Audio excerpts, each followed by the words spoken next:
Assalamualaikum warahmatullahi wabarakatuh. Pemirsa, alhamdulillah wassalatu wassalamu ala Rasulillah. Pemirsa, mungkin Anda sering mendengar istilah curhat. Setiap orang punya masalah, maka yang paling nyaman agar masalahnya bisa jadi ringan, maka dia curhat. Bagaimana kira-kira perasaan Anda pada saat Anda mendapatkan sosok orang yang dewasa, bijaksana, yang bisa Anda ajak untuk berbicara? Pada saat Anda mengajak dia berbicara dan dia bisa memberikan pendapat-pendapat dari curhat yang Anda sampaikan, Anda luapkan semua. Lalu kemudian dia memberikan ide yang sangat luar biasa membuat Anda merasa ringan.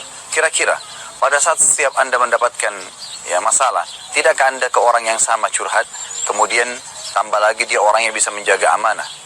Tentu Anda akan terus kepada dia. Pemirsa rahimani wa rahimakumullah, apakah Anda tahu dan sadari bahwasanya hakikat daripada doa kepada Allah itu adalah curhat? Kalau seseorang itu curhat kepada Allah, atau tadi curhat kepada manusia, lalu dia bisa mendapatkan pendapat, dia merasa bebannya ringan, maka berarti itu satu hal yang luar biasa. Ya, dia cuma manusia, hanya bisa memberikan ide. Tapi kalau Anda curhat kepada Allah, itu bukan hanya sekedar Anda diberikan ide, tapi Allah subhanahu wa ta'ala akan menyembuhkan penyakit Anda, akan memecahkan permasalahan Anda, akan memudahkan jodoh Anda, memperbanyak rezeki Anda, memperpanjang umur Anda, dan beragam macam hal yang Anda butuhkan. Pemirsa rahimani rahimakumullah, tinggal bagaimana saja satu hal. Bagaimana Anda bisa memahami syarat agar curhat Anda kepada Allah diterima, dan Anda akan mendapatkan jawabannya. Ada beberapa syarat. Yang pertama adalah Anda harus ikutin dengan ketulusan.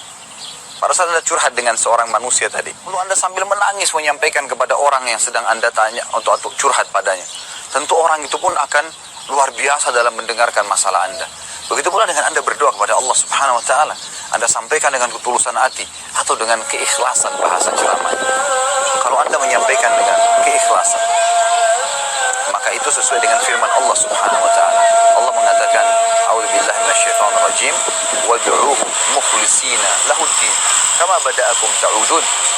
Berdoalah padanya dengan penuh keikhlasan, curhatlah dengan ketulusan hati padanya. Maka dengan ketulusan hati, maka tentu dia akan memberikan jawaban. Itu sesuai dengan tuntunan agama, sesuai dengan tuntunan agama. Wad'uuhu mukhlishina lahuddin kama bada'akum ta'udun. Sebagaimana kalian diciptakan di awal pertama, kalian juga akan dikembalikan kepadanya.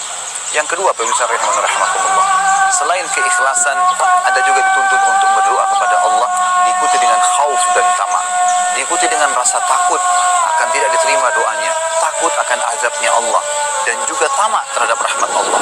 Kita takut dengan azabnya Allah, sebuah konsep keimanan, dan tamak pun begitu. Jangan tunggu Anda sakit baru berdoa, tapi pada saat Anda masih sehat, curhat kepada Allah, minta agar dipertahankan kesehatan tersebut dan ditambahkan.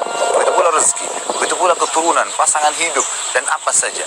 Allah subhanahu wa ta'ala mengingatkan dalam Al-Quran, a'udzubillahi minasyaitonir rajim, wad'u rabbakum tadarruan wa khufyah. Jadi berdoalah kepada Tuhan kalian dengan tadarru', dengan merendah diri dan khufyah, dengan menyembunyikannya. Juga dalam ayat lain dikatakan khaufan wa tama'an, dengan rasa takut dan tamak terhadap rahmat Allah subhanahu wa ta'ala. Inna rahmatallahi qaribun minal muhsinin.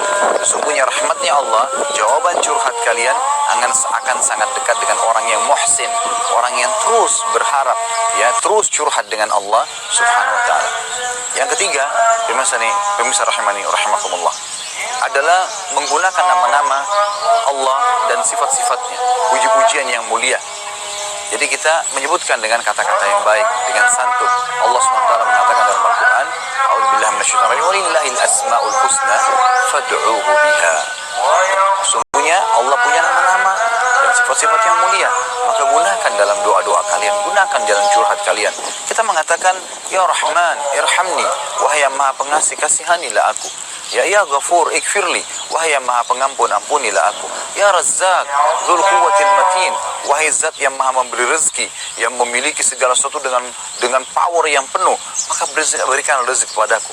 Ya Syafi ishfini, wahai yang zat maha memberikan kesembuhan, sembuhkanlah penyakitku. Kita menyebutkan nama-nama Allah, lalu kita berdoa kepadanya. Kemudian yang keempat, insyaallah, tidak tergesa-gesa. Kata Nabi Muhammad SAW dalam sebuah hadis yang sahih, yustajabu li ahadikum ma lam ya'jal. Seseorang di antara kalian pasti Allah akan dengarkan dan berikan jawaban atas curhatnya selama dia tidak tergesa-gesa Para sahabat bertanya, wa kaifa ya'jal ya Rasulullah? Bagaimana cirinya orang yang tergesa-gesa itu? Kata Nabi SAW, yaqulu da'autu wa lam yustajabu li fatarakat du'a. Dia mengatakan, saya sudah berdoa, tapi belum saya terima jawabannya. Maka dia tinggalkan doa setelah itu. Anda perlu tahu satu hal, doa punya red. Kalau Anda berdoa, pada saat Anda sudah mulai ajukan proposal doa Anda sudah mulai curhat kepada Allah Subhanahu wa taala, pada saat itu ada red doa. Mungkin Allah sudah tentukan Anda kalau berdoa selama 5 hari, maka finalnya akan diberikan jawabannya. Terkadang kita baru doa 2 hari, kita sudah berhenti. Dapat pahala tapi target tidak akan didapatkan. Maka butuh tidak tergesa-gesa. Yang kelima, pemirsa rahimakumullah, tidak ada makanan dan minuman yang haram dalam tubuh Anda. Kata Nabi SAW, seseorang yang badannya kotor, rambutnya berantakan, sangat miskin, ya. Kemudian dia mengatakan tangannya ke langit, ya Allah berikan, tapi Allah tidak berikan. Bagaimana bisa Allah berikan sementara makanannya haram dan minumannya haram serta pakaiannya haram? Kalau Anda masih mengkonsumsi makanan haram, pakaian haram, minuman haram, maka pastikan curhat Anda tidak akan didengar oleh Allah. Dan Allah ini adalah Rabbul Alamin, Tuhan alam semesta. Bukan teman yang kita curhati yang hanya memberikan ide, tapi Allah menciptakan kita, dan apapun, termasuk musibah yang sedang menimpa kita, penyakit yang sedang kita rasakan, rezeki yang kurang, keturunan yang tidak ada, istri atau pasangan yang belum kita miliki atau suami, maka semua itu Allah yang ciptakan. Allah mampu mendatangkan dan memberikan asal Anda curhat sepenuhnya kepadanya. Dan yang terakhir, pemirsa rahimani rahimakumullah, Anda tidak meminta yang haram. Siapapun yang minta yang haram, maka Allah tidak akan terima. Sebagaimana dikatakan dalam sebuah hadis sahih riwayat Abu Daud, innallaha thayyibun la yaqbalu illa thayyiban. Allah itu baik dan suci, tidak terima kecuali yang baik dan suci pula.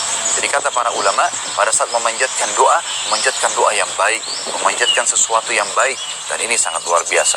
Izinkan saya menutup Anda atau tema ini dengan sebuah kisah. Ada seorang anak muda di Yaman yang buta matanya. Dia hafal Quran, tapi kondisinya buta dan dia tidak pernah keluar dari rumahnya. Satu waktu pada saat dia sudah mencapai umur 23 tahun, dia ingin sekali menikah. Lalu dia katakan kepada orang tuanya, ayah, saya ingin menikah. Kata ayahnya, bagaimana kau bisa menikah anakku? Siapa yang akan mau menikah dengan kamu sementara kamu buta dan kamu tidak punya kerjaan, tidak punya penghasilan? Anak ini merasa drop karena ayahnya ya tidak mendukung dia, tapi malah menghardik atau tanda kutip menyalahkan dia kalau dia mau nikah.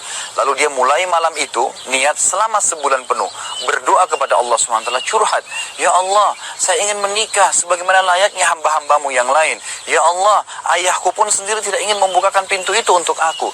Berikanlah petunjuk, berikanlah aku jodoh. Yang dia minta, pemirsa rahimahullah, adalah jodoh seorang wanita yang kaya raya, sempurna fisiknya, ya, cantik, dan juga orangnya pintar. Maka yang terjadi setelah sebulan berdoa, anak muda ini lalu mimpi. Apa mimpinya, pemirsa rahimahullah? Dia mimpi ada suara yang mengatakan jodohmu ada di kota fulan. Dari kota ini ternyata di kota seberang kotanya dia, yang dia tinggal di Yaman, dan namanya perempuan itu adalah si Fulana. Disebutkan namanya dalam mimpi tersebut. Kemudian dikatakan ayahnya si Fulan. Maka datanglah dan lamarlah orang itu.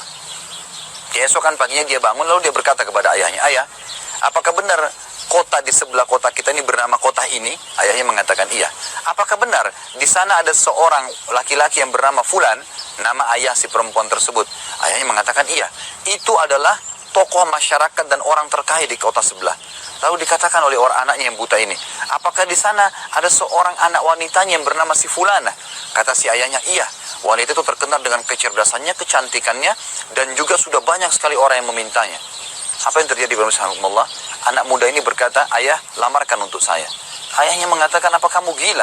Sedangkan orang di kota kita saja ini yang paling miskin belum tentu mau menikah denganmu. Kamu mau minta si Fulana yang merupakan anak tokoh masyarakat, anak kaya, sempurna fisik, cerdas lagi, pintar. Semua yang berkumpul padanya. Lalu anak muda mengatakan, tolong ayah, saya sudah mimpi begini dan begitu. Lalu ayahnya heran, ayahnya lalu mengatakan, baiklah, tapi kita harus siap malu, mungkin akan ditolak. Berangkatlah satu keluarga ini ke rumah sana. Pada saat tiba di sana, apa yang terjadi? Baru duduk, gitu kan, di ruang tamu disambut oleh ayahnya si wanita ini, kemudian disampaikanlah hajatnya. Ayah si anak laki-laki yang buta ini malu sebenarnya menyampaikan. Saya sambil khajal dalam bahasa Arab, dia kayak agak bimbang, diterima nggak ya? Gitu. Lalu akhirnya apa yang terjadi? Waktu disampaikan, perempuan itu tiba-tiba mengucapkan kalimat yang luar biasa, tidak masuk di akal seorang manusia gitu. Dia mengatakan, saya terima lamaran anak kamu. Ayahnya si laki-laki ini heran mendengar jawaban si ayah perempuan tadi. Anaknya dia buta, fisiknya biasa saja, kemudian tidak ada kerjaan gitu. Lalu ditanya oleh ayahnya laki-laki ini, kenapa anda begitu spontan menerima anak saya? Kata ayahnya si anak perempuan, saya mimpi semalam bahwasanya akan datang jodoh anak saya hari ini dari kota kamu, dan fisiknya, cirinya seperti anak kamu ini, buta matanya dan hafal Quran. Ini satu hal yang luar biasa gitu.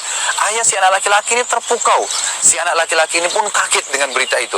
Lalu si ayah perempuan mengatakan, tapi saya belum ceritakan kepada anak saya. Sebentar tunggu, saya akan bicara dengan dia.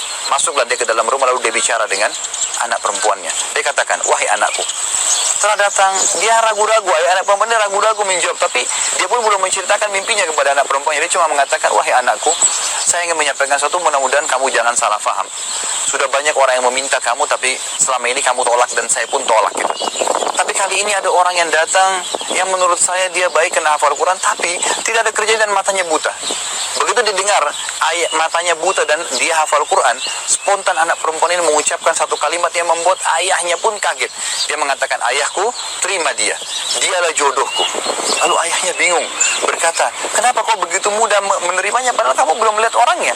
Anak perempuan itu mengatakan, semalam ayah saya mimpi, saya didatangi atau mendengarkan suara mengatakan akan datang jodohmu dari kota si Fulan, anak laki-laki bernama Fulan, matanya buta, hafal Quran. Dialah yang akan menenangkan hidupmu, terima lamarannya.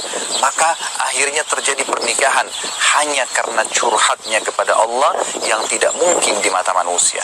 Pemirsa rahimani rahimakumullah, itulah istilah curhat yang terbaik yang harus dimiliki oleh setiap orang muslim, hanya curhat kepada Allah subhanahu wa ta'ala. Semoga kita semua bisa curhat selalu kepada Allah subhanahu wa ta'ala, bermanja kepada Allah subhanahu wa ta'ala. Kalau ada benar dari Allah, kalau ada salah dari saya, mohon dimaafkan. Subhanakallahumma bihamdika, asyhadu an la ilaha illa anta, astaghfiruka wa atubu ilaik. Wassalamualaikum warahmatullahi wabarakatuh. إذا أفرح أريد أحيا، أريد أحس بالدنيا، أريد أعيش له لحظة بلا هم وتلا. Ada suara yang mengatakan jodohmu ada di kota Fulan. Jadi kota ini ternyata di kota seberang kotanya dia, yang dia tinggal di Yaman, dan namanya perempuan itu adalah si Fulana. Disebutkan namanya dalam mimpi tersebut. Kemudian dikatakan ayahnya si Fulan. Maka datanglah dan lamarlah orang itu. Keesokan paginya dia bangun, lalu dia berkata kepada ayahnya, ayah, apakah benar kota di sebelah kota kita ini bernama kota ini? Ayahnya mengatakan iya. Apakah benar di sana ada seorang laki-laki yang bernama Fulan, nama ayah si perempuan tersebut? Ayahnya mengatakan iya. Itu adalah tokoh masyarakat dan orang terkaya di kota sebelah. Lalu dikatakan oleh orang anaknya yang buta ini, apakah di sana ada seorang anak wanitanya yang bernama si Fulana? Kata si ayahnya, iya. Wanita itu terkenal dengan kecerdasannya, kecantikannya, dan juga sudah banyak sekali orang yang memintanya. Apa yang terjadi pemirsa Allah? Anak muda ini berkata, ayah, lamarkan untuk saya. Ayahnya mengatakan, apa kamu gila? Sedangkan orang di kota kita saja ini yang paling miskin belum tentu mau menikah denganmu. Kamu mau minta si Fulana yang merupakan anak tokoh masyarakat, anak kaya, sempurna fisik, cerdas lagi, pintar. Semua yang berkumpul padanya. Lalu anak muda mengatakan, tolong ayah, saya sudah mimpi begini dan begitu. Lalu ayahnya heran, ayahnya lalu mengatakan, baiklah, tapi kita harus siap malu, mungkin akan ditolak. Berangkatlah satu keluarga ini ke rumah sana. Pada saat tiba di sana, apa yang terjadi? Baru duduk, gitu kan, di ruang tamu disambut oleh ayahnya si wanita ini, kemudian disampaikanlah hajatnya. Ayah si anak laki-laki yang buta ini malu sebenarnya menyampaikan. Saya sambil khajal dalam bahasa Arab, dia kayak agak bimbang, diterima nggak ya, gitu. Lalu akhirnya apa yang terjadi? Waktu disampaikan, saya punya niat anak saya yang buta ini, dia tidak ada kerjaan, tapi dia hafal Quran, mau minta anak anda. Baru diucapkan begitu, ayahnya anak perempuan itu tiba-tiba mengucapkan kalimat yang luar biasa, tidak masuk di akal seorang manusia gitu. Dia mengatakan, saya terima lamaran anak kamu. Ayahnya si laki-laki ini heran mendengar jawaban si ayah perempuan tadi. Anaknya dia buta, fisiknya biasa saja, kemudian tidak ada kerjaan gitu. Lalu ditanya oleh ayahnya laki-laki ini, kenapa anda begitu spontan menerima anak saya? Kata ayahnya si anak perempuan, saya mimpi semalam bahwasanya akan datang jodoh anak saya hari ini dari kota kamu, dan fisiknya, cirinya seperti anak kamu ini, buta matanya dan hafal Quran. Ini satu hal yang luar biasa gitu. Ayah si anak laki-laki ini terpukau. Si anak laki-laki ini pun kaget dengan berita itu. Lalu si ayah perempuan mengatakan, tapi saya belum ceritakan kepada anak saya. Sebentar tunggu, saya akan bicara dengan dia. Masuklah dia ke dalam rumah, lalu dia bicara dengan anak perempuannya. Dia katakan, wahai anakku, telah datang, dia ragu-ragu, anak perempuan dia ragu-ragu menjawab, tapi dia pun belum menceritakan mimpinya kepada anak perempuannya. Dia cuma mengatakan, wahai anakku, saya ingin menyampaikan sesuatu, mudah-mudahan kamu jangan salah faham. Sudah banyak orang yang meminta kamu, tapi selama ini kamu dan saya pun tolak gitu. Tapi kali ini ada orang yang datang yang menurut saya dia baik kena hafal Quran, tapi tidak ada kerja dan matanya buta. Begitu didengar matanya buta dan dia hafal Quran, spontan anak perempuan ini mengucapkan satu kalimat yang membuat ayahnya pun kaget. Dia mengatakan, ayahku, terima dia, dialah jodohku. Lalu ayahnya bingung, berkata, kenapa kau begitu mudah menerimanya padahal kamu belum melihat orangnya? Anak perempuan itu mengatakan, semalam ayah saya mimpi, saya didatangi atau mendengarkan suara mengatakan akan datang jodohmu dari kota si fulan, anak laki-laki bernama fulan, matanya buta hafal Quran. Dialah yang akan menenangkan hidupmu, terima lamarannya. Maka akhirnya terjadi pernikahan hanya karena curhatnya kepada Allah yang tidak mungkin di mata manusia. Pemirsa rahimani rahimakumullah, itulah istilah curhat yang terbaik yang harus dimiliki oleh setiap orang muslim, hanya curhat kepada Allah Subhanahu wa taala. Semoga kita semua bisa curhat selalu kepada Allah Subhanahu wa taala, bermanja kepada Allah Subhanahu wa taala. Kalau ada benar dari Allah, kalau ada salah dari saya mohon dimaafkan. Subhanakallahumma bihamdika asyhadu an la ilaha illa anta astaghfiruka wa atubu ilaik. Wassalamualaikum warahmatullahi wabarakatuh. إذا فرح أريد أحيا أريد أحس بالدنيا أريد أعيش لو لحظة بلا هم وثلا. Jangan salah faham. Sudah banyak orang yang meminta kamu, tapi selama ini kamu tolak dan saya pun tolak gitu. Tapi kali ini ada orang yang datang yang menurut saya dia baik kena hafal Quran, tapi tidak ada kerja dan matanya buta. Begitu didengar matanya buta dan dia hafal Quran, spontan anak perempuan ini mengucapkan satu kalimat yang membuat ayahnya pun kaget. Dia mengatakan, ayahku, terima dia, dialah jodohku. Lalu ayahnya bingung, berkata, kenapa kau begitu mudah menerimanya padahal kamu belum melihat orangnya? Anak perempuan itu mengatakan, semalam ayah saya mimpi, saya didatangi atau mendengarkan suara mengatakan akan datang jodohmu dari kota si fulan, anak laki-laki bernama fulan, matanya buta hafal Quran. Dialah yang akan menenangkan hidupmu, terima lamarannya. Maka akhirnya terjadi pernikahan hanya karena curhatnya kepada Allah yang tidak mungkin di mata manusia. Pemirsa rahimani rahimakumullah, itulah istilah curhat yang terbaik yang harus dimiliki oleh setiap orang muslim, hanya curhat kepada Allah Subhanahu wa taala. Semoga kita semua bisa curhat selalu kepada Allah Subhanahu wa taala, bermanja kepada Allah Subhanahu wa taala. Kalau ada benar dari Allah, kalau ada salah dari saya mohon dimaafkan. Subhanakallahumma bihamdika asyhadu an la ilaha illa anta astaghfiruka wa atubu ilaik. Wassalamualaikum warahmatullahi wabarakatuh.